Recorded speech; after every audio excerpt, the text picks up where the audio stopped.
नमस्कार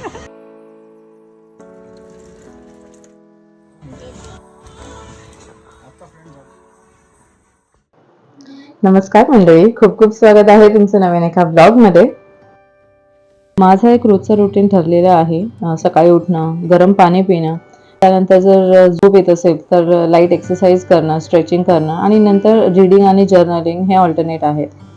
सो हे फॉलो केलं तरच माझा दिवस खूप छान जातो, कारण मग एक मनाला एक समाधान असतं की मी जे ठरवलं आहे, जशी माझ्या दिवसाची सकाळ मला करायची आहे तशी झालेली आहे, तर पुढे दिवस आपोआप छानच जातो.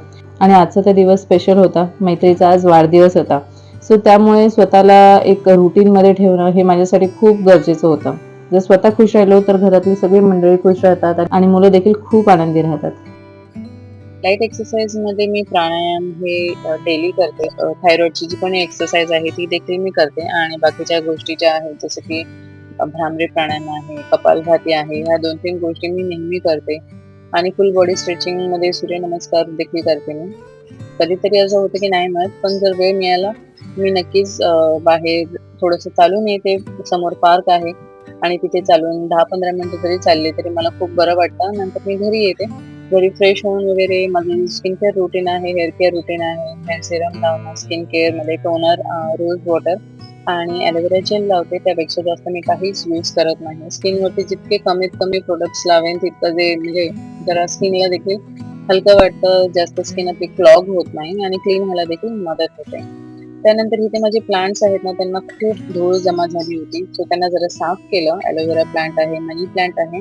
समोर कन्स्ट्रक्शन असल्यामुळे डायरेक्टली धूळ खिडकीतून त्यावरती जमा झाली. सो बरेच दिवस मी त्यांना लक्ष दिलं नव्हतं. सो आज म्हटलं आज तरी ते करूया. त्यानिमित्ताने ते क्लीन होते. आणि आमचा ब्रेकफास्ट झाला. ब्रेकफास्टमध्ये आम्ही लाईट ठेवला होता, कारण बाहेर आज जायचं होतं. थोडंसं खाणं होणार आहे. सो थोडंसं लाईट ठेवलं आणि म्हणजे हलका ब्रेकफास्ट केला. मुलांना देखील पटकन खाऊ घातला. नंतर आम्ही बाजूच्या पार्कमध्ये गेलो. बाजूच्या म्हणजे आम्ही राहतो तिथे नाही, पण थोडंसं ड्राईव्ह करून आम्ही पुढे गेलो आणि मुलांना थोडं पार्कमध्ये आवडतं स्विंग वगैरे आणि हे पब्लिक पार्क असल्यामुळे इथे गोष्टी थोड्या डॅमेज होत्या. सगळ्या प्रॉपर कंडिशनमध्ये नव्हत्या, क्लीनही नव्हत्या. त्यांना थोडा वेळ खेळवलं.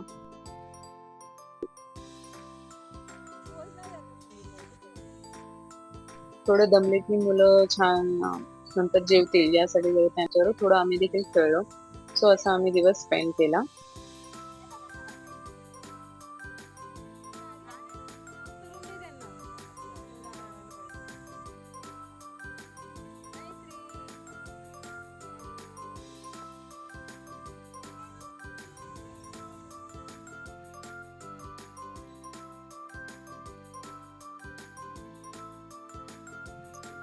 आणि नंतर ऊन देखील खूप होतं. त्यामुळे मग आम्ही एक अर्धा तास आम्ही तिथे राहिलो. मुलांना खेळवलं. त्यानंतर म्हटलं आता जेवायला जाऊया. कारण नंतर कसं ऊन वाढत जातं तसं नंतर दोघींना देखील त्रास होतो.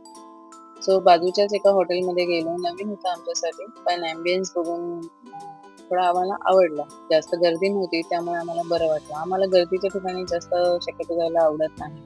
कारण खूप आवाज होतो. मग त्या गोंधळात आहे ना आपल्याला शांततेने काही असं रिलॅक्स मूडमध्ये काही जेवता येत नाही. सो मुलांसाठी सॉफ्ट ड्रिंक मागवले. आमच्यासाठी देखील मागवलं आणि नंतर आम्ही मैत्री जास्त बाहेरचं काही खात नाही. सो तिच्यासाठी राईस आणि दाल हाच मेनू थोडाफार तरी ती खाते. सो त्याआधी आम्ही स्टार्टर शक्यतो मागवत नाही, पण त्या दिवशी मागवले. नंतर व्हेज हंडी होती आणि मक्याची रोटी असा काहीसा बेत होता. तो देखील म्हणजे त्या लोकांनी लवकर वेळेत दिली ऑर्डर त्यामुळे आम्ही वेळेत जेवलो. मैत्रीला भरवणं मुलींचं म्हणजे आवडती गोष्ट आहे. बाहेर देखील तेच करतात. सो त्यांनी भरवलं, आम्ही देखील खाल्लं. थोडंसं गप्पा-गोष्टी झाल्या आमच्या आणि नंतर त्यांनी मैत्रीचा बर्थडे होता म्हणून कॉम्प्लिमेंटरी जिलेबी दिली होती. आम्ही स्वीट मागवण्याचा काही आमचा हेतू नव्हता, पण त्यांनी दिली. सो असा होता मैत्रीच्या बर्थडेचा व्लॉग. मी केक वगैरे कटिंग नाही केले, कारण असंही काही ना काही गोड खाणं होतंच. सो बस एवढंच होतं आणि आय होप हा व्हिडिओ तुम्हाला आवडला असेल. आमचं सिंपल सेलिब्रेशन. प्लीज लाईक करा व्हिडिओला आणि सबस्क्राईब करा चॅनलला. सो भेटू आपण नेक्स्ट व्लॉगमध्ये. टिल देन सगळ्यांनी काळजी घ्या. बाय.